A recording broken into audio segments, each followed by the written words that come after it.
Hey y'all, what's up? Welcome to my channel. My name is Crystal and today I have my first perm rod set for you guys. Now, if you watched my big chop, then you know that I have been natural for about 7 or 8 months. And this is my first like official natural hairstyle. I have been doing nothing to my hair. I literally put it in a bun or a puff ball every day. And to be quite honest, I was tired of seeing that puff ball. I was tired of it. I was like, girl, you gotta do something to your hair. So I went out, I got some perm rods. Actually, I had most of the perm rods. I ran out, so I had to go get some more. And I just started doing a perm rod set. This is my first one, so it's definitely trial and error, but I wanted to share it with you guys. Now, before we get into the video, please make sure that you subscribe to my channel because I'll be posting new content weekly. If you have any questions or comments, please make sure you put them in the comment section because I would love to hear from you. Okay guys, so the first thing I did was I went in with the wide tooth comb and I detangled small pieces of hair just to make sure you're really getting the tangles out. Then I used my Cantu Shea Butter leave-in to moisturize the hair. As you can see, I got a little bitty amount and just ran it throughout the length of my hair. Since this was a week after wash day, my hair was a little bit dry, so I just wanted to make sure that I was getting the maximum. Next, you're going to go on with the smaller wide tooth comb and just really detangle. After that, I used my RS setting spray and I put a dime size amount in my hand. And again, I'm going to run that through the length of my hair and just make sure I'm getting it good. Now I'm going to go on with my Denman brush and use this to detangle. You want the hair to lay super flat on the roller. Okay, so for my roller technique, what I do is I twist the ends, then I roll, roll, flip. Roll, roll, wrap, roll, and then you put the end on. The reason that I roll, roll, wrap is because it's going to add tension to the curl to make sure that it lays flat. This is just the method that I use that works best. So again, I have another close-up of it. You're gonna, sorry guys, I didn't realize that my hair was out of frame. Roll, roll, wrap, roll, roll, wrap. And it's just going to make sure that the roller is really tight.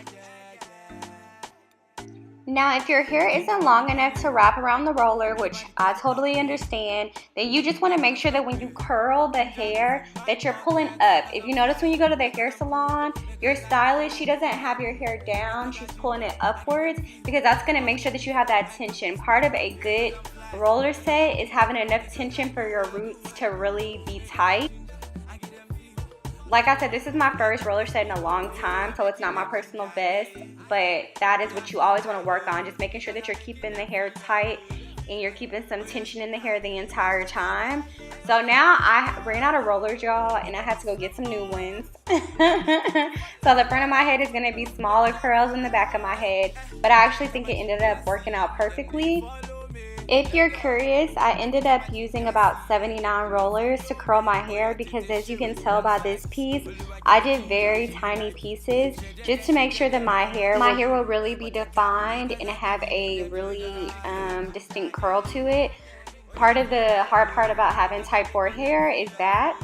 So this is the next morning. I just left my curlers overnight. I did not have to keep them in too long.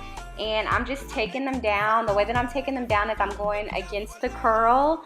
So I'm just unraveling the curl. It's going to bounce right back. Here is a close-up of it. Now, in the interest of keeping it real, if you look at the top of my head, you can see that I have some buildup. And that is because I was too heavy-handed with that Cantu moisturizer at certain points. So it's all good. I have a quick fix for it. But that's just a warning to y'all. If you do put like a cream moisturizer, make sure that you don't use too much because between that, the setting lotion, and if you use gel, you will end up with some flakes in there, and that is what not cute. To fix that, all I'm going to do is I'm going to go in with my Jamaican black castor oil and moisturize real good. You see I'm getting in there, and actually after I stopped filming, I put even more in the center just to moisturize it really, really well. After that, I don't have a fork, so I had to use just the detangling brush, and I just got in there and tried to get my roots a little bit. One thing you're gonna notice is that I did not separate the curls, and that's because it was a Sunday and I didn't have work. So I always feel like my curls look way more popping when I separate them on the second day. It's also going to make sure that your hair looks refreshed after you sleep on it, because once you separate them, it's going to get big and bouncy again. So that's why I don't separate. After that, I just put a bobby pin and kind of put it to the side, and that's it. Okay guys, so here's the final product. Overall, I'm pretty happy with it. The curls are super tight though, so I'm hoping that they'll fall over the day and then I can get a little bit more hang time. Let me know in the comment section what your favorite setting mousse is. I want to try some different ones. I showed y'all the one that I use, but maybe there's a better one out there. Also, don't forget to give this video a thumbs up and subscribe to my channel. Thank y'all for watching, and I'll see you in the next one.